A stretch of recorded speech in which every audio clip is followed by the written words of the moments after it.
Hey folks, David Stewart here. Today's little mini lecture is on immersion. No, it's not a debate on baptismal practices, though you can discuss that in the comments. Rather, what I'm talking about here is the believability of a fictional universe or a story. That's what I'm talking about as immersion, where the viewer or the reader or the player, if it's in the case of a game, feels that the things that they're experiencing could in fact be real. Now, I use this term as a replacement for what some people call suspension of disbelief. You may have talked about that in an English class at some point. Suspension of disbelief is knowing that whatever you're witnessing in a fictional universe isn't true and could not be true, but is believable in some sense, usually because it's built upon a couple of premises that you can assume are true. So it's like, if this were true, all of these other things are also believable. That's really what creates a believable fictional universe and hopefully an immersive experience. You think that the people in the story could be real. You think that the environments in a game could be real. You think that the actions that people are taking are believable. That's what creates immersion. Now, I don't like to use suspension of disbelief, mostly because I think it implies a little bit of active participation on the side of the reader or the viewer. In other words, they have to do something in order to suspend their disbelief to therefore enjoy the story. I don't really think that's the case. Rather, I think suspension of disbelief or immersion is something that occurs when you are executing a story well and everything in that story seems really believable to the viewer or the player or the reader. So I want to talk about this in a couple of different formats. I'm going to start with video games because that's where people tend to use the word immersion most commonly, and I think it's a great place to start. So if a video game is immersive, it's providing an immersive experience. What that usually means is that the player is very interested in playing the game, but also that the game is presenting things which the player thinks are believable given what's there.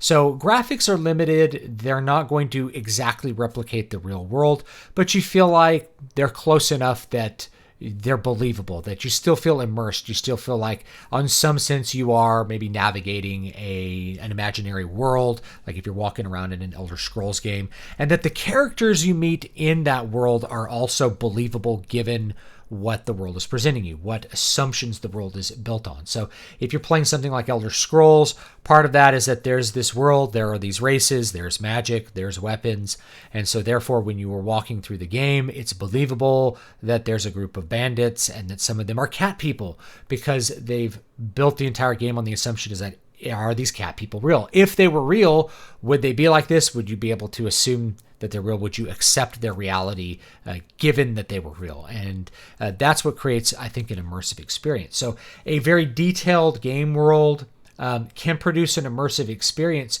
simply because it replicates what we normally experience in real life.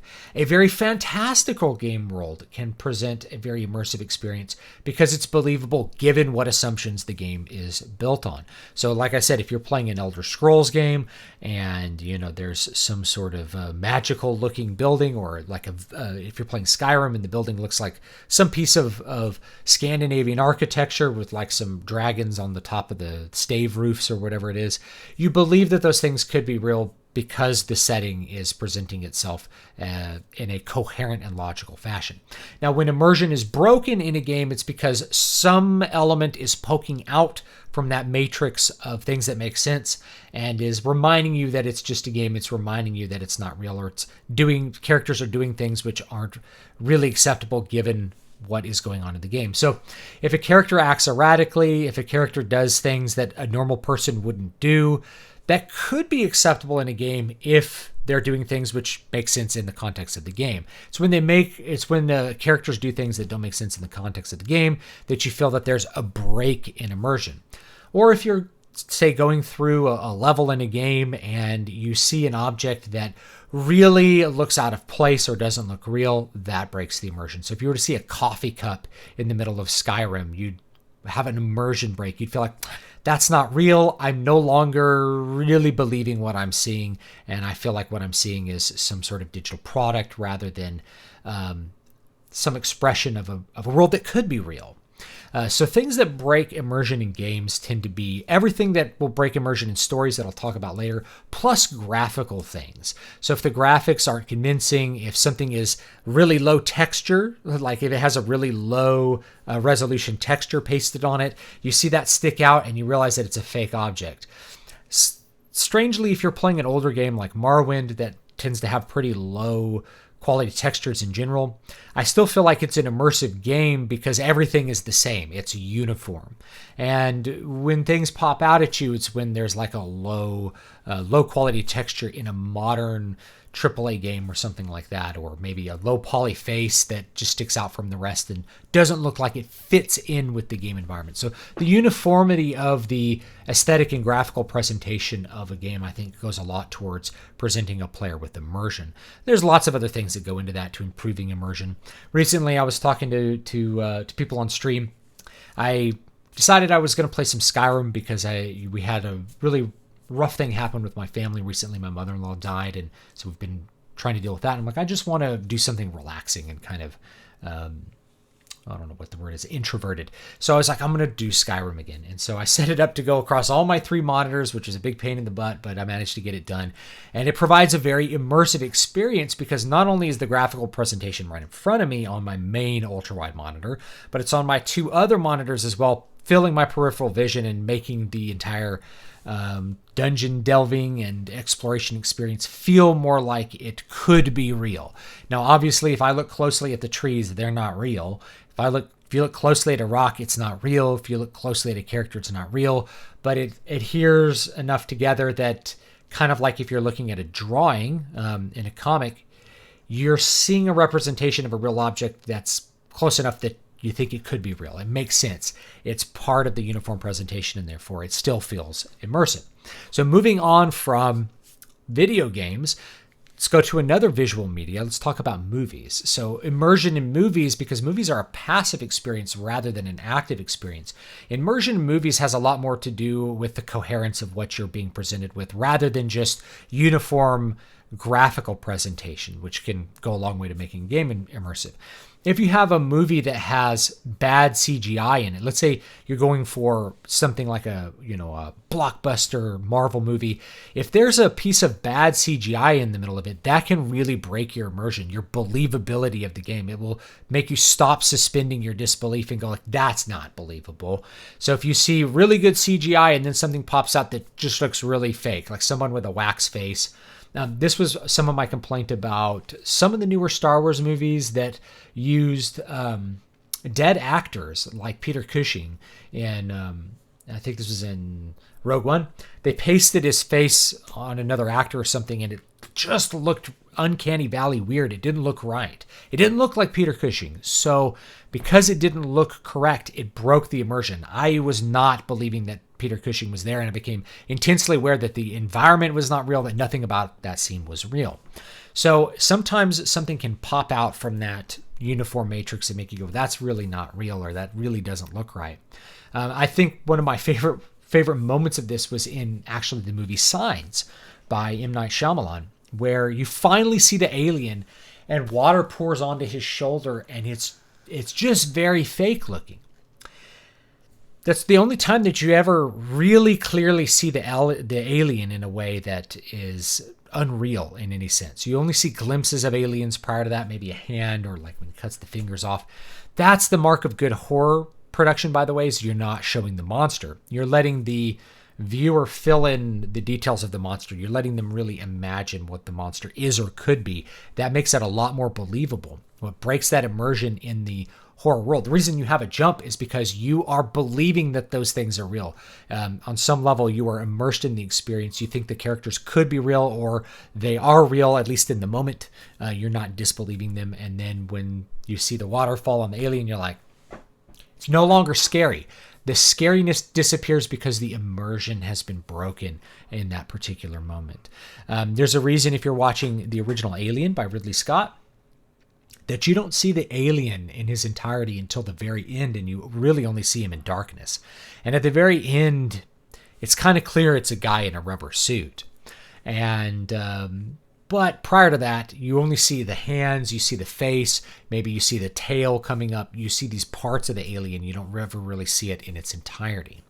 And even when you do see it in its entirety, it's very dark. If you were to look at Alien Resurrection years later, you see the aliens just kind of full on CGI, and they just look fake and not very scary. By the way, I do think James Cameron used a lot of those techniques well in The Fall of Aliens, which is a very different movie from the original Alien, but it has those good execution of horror elements where you're not seeing the monsters in their entirety. You're just seeing like one angle of them. They're always in darkness, makes it seem very scary and therefore believable. You feel immersed in the experience. Another visual media that I think is good to talk about would be comics or manga, because in a comic or a manga, you are looking at a drawing. And in some cases, a black and white drawing with most manga there, and a lot of black and white comics too that I'm a big fan of. Like a lot of the old Conan comics were black and white. You feel like those characters could be real for several reasons. The first one is that they look like a correct anatomical being. So if you see a good inked drawing of Spider-Man and like Web of Spider-Man, who, Sal Buscema did some of those that I have fond memories of. Spider-Man looks anatomically very correct, even though you're not seeing every detail of shading across him. You're just seeing the outlines of his body and the ink shading him. Spider-Man looks very real because he's an anatomically correct representation of a human. The alterations that are his face, maybe with the eyes, the bug-like eyes, are still on an anatomically correct frame, so the whole thing feels believable. When I think comics break the immersion, I think a lot of times it can be because of art that's slightly off. So if the proportions of the character seem off, like their arms are too short, or the artist makes a mistake with their maybe their perspective. And so, the alignment of things seems off. The neck is too long. The head isn't aligned right on the neck. It pops out at you, and all of a sudden that character doesn't look or feel real anymore. He looks like a slightly bad 2D drawing. That's something that I notice will pop out at me in comics, is like those sorts of mistakes. And I think the great comic artists of yore, occasionally they still made those mistakes, but if you look at the way those comics are framed and the way that they end up being detailed, you're going to see less opportunity for that because they didn't use quite as extreme different versions of perspective as a lot of modern artists do. And they really drew the characters in a correct way. They were all trained as illustrators, not just comic artists, but illustrators that knew all the correct proportions of the body, how to make the correct height for a body, how to space eyes and things like that. So the characters never look like wax sculptures or never look deformed, but always look very anatomically correct, even though you're just seeing the outlines of their details rather than the full details themselves. Now, the other thing that breaks immersion in comics and every media, moving into the last thing where we're talking about just fiction writing in general, is story immersion. The story elements, if they're not working correctly, that's going to break immersion. And so you can see where it's actually difficult to achieve immersion in something like a movie for the entire movie, or for a game for however many hours, because all these things have to be working too. That's setting, characters, and plot. If you have a setting, the setting is built on a couple of assumptions. It's built on a couple of things that you take as given. So if you're reading an X-Men comic or you're watching an X-Men movie, it'd be like that there's mutants. If you're reading Harry Potter, it's like, what if wizards were real? If wizards were real, the things which follow from wizards are real also make sense in the context of wizards are real. This is one of the reasons that people love Harry Potter, is it's a very immersive experience, especially for new readers or for young readers who haven't read a lot of that literature before. It's a very immersive experience, and Rowling actually does a lot of things correctly to deliver that immersive experience. One of them is that the focal characters are all children. So the children don't have a deep grasp of magic. And this is really true at the first couple books, where they really don't know magic at all. So because they don't know magic, it's really believable that the things that you're seeing don't make sense, because you're starting from a place where magic is real, and therefore all the things that we see are fantastical and defying of reality. They don't break the immersion, rather they add to it by making the entire thing seem very fantastical. people act like normal people otherwise. And so that's the other thing too. So the setting, is it coherent in its own area? With Harry Potter, for the most part, it is, because you're hiding a lot of the setting from the reader. You're hiding how magic works, or, there's never a discussion of God or gods in Harry Potter. It's an agnostic, it's basically an agnostic novel series with no discussion of religion whatsoever. In fact, Christmas is actually called Yule. So all of that's just kind of pulled behind the scenes, and it's kind of like Disneyland. Disneyland can be an immersive experience because you're walking through Fantasyland and it looks like you're walking through a medieval village.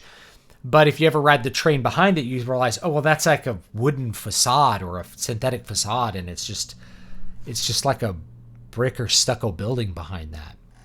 Yeah, so it's the same kind of thing with Harry Potter. You don't ever talk about how magic actually works or where it comes from or what it is. You just take it as a given that it exists, and the children are wandering around trying to figure out how magic works. So you hide some of the layers from the setting that would break immersion. You just hide them from the reader and the characters in a way that's believable, and then you're able to achieve that immersion. So the main one is setting. Above that, you have characters. The characters live in the setting, and so they're going to act the way that people in that setting would be expected to act. And sci-fi stories really tend to accentuate this. You come up with the setting where it's like, what if we had a ring world? What if we had a moon? What if people lived on the moon, but there were 3 times as many men as women? This is The Moon is a Harsh Mistress by Heinlein. So you have a setup like that where what's the result of all of these things? And then the characters act according to those given assumptions, and will otherwise act like normal people. So when characters don't act according to the rule set established by the setting, that breaks immersion. When they don't act like normal people otherwise, that also breaks immersion. So when someone acts erratically, someone jumps to a conclusion that no normal person would jump to, and they have no reason for that, that takes the reader out of it, and they stop believing that those characters are real or could be real, or they may actively dislike the character or the author for failing to execute the story correctly. And so you can see this in movies as well, but you can do that in fiction as well, because the immersion all comes from the way that you present the setting, how the characters fit in that story, and lastly, the plot, which is the actions that the characters do. Do those make sense given the rule set of the setting, given what the characters who are born in that setting, who know that setting, are expected to act like? Does the plot naturally arise out of those? If those things aren't in harmony, if that pyramid's not in harmony, then you're going to have a major break of immersion. People are going to start to not believe what the story is. They're going to question what you're doing. They're going to question what the characters are doing. And that's how you end up losing immersion. That's how you get the reader to stop having a suspension of disbelief experience. And I like to say they're not suspending their belief because it's not an active thing, but rather they stop experiencing your story as if it were real. And I think the stories that people really love, they feel fully immersed in at least most of the way through the story, enough of the way through the story to commit to the ending. And if something is breaking that immersion, that's when oftentimes readers will close the book. So anyway, I hope you've enjoyed this little lecture. Leave me your thoughts down below with any of these media. I did mention tabletop role-playing games, so I'll finish that one last, which is just a lot of that occurs in theater of the mind. And I think for tabletop role-playing games, and this also goes for video games, a lot of it is derived from the rule set. So if the rule set makes sense and is applicable to the actions that you're doing in the game, then you're not going to have an immersion break. For instance, you have a character that wants to pickpocket another character. You have a rule for how they're going to pickpocket it. It's based on their dexterity. You believe that, hey, a character that's naturally dexterous has skill with dexterity. There's a chance that they'll fail the pickpocket, but they're going to be good at it. And so the rule set allows somebody to perform the action that they want to perform and enjoy that role-playing game in whatever way they want to do it. Same thing with whatever things happen to be in combat. If you're playing a big warrior, you want to believe that you're able to, shrug off more hits. You're going to want to be able to believe that you're able to, use a heavier weapon or whatever it's going to be. So the rules that kind of set up the game, those have a big impact on the immersion of tabletop role-playing games.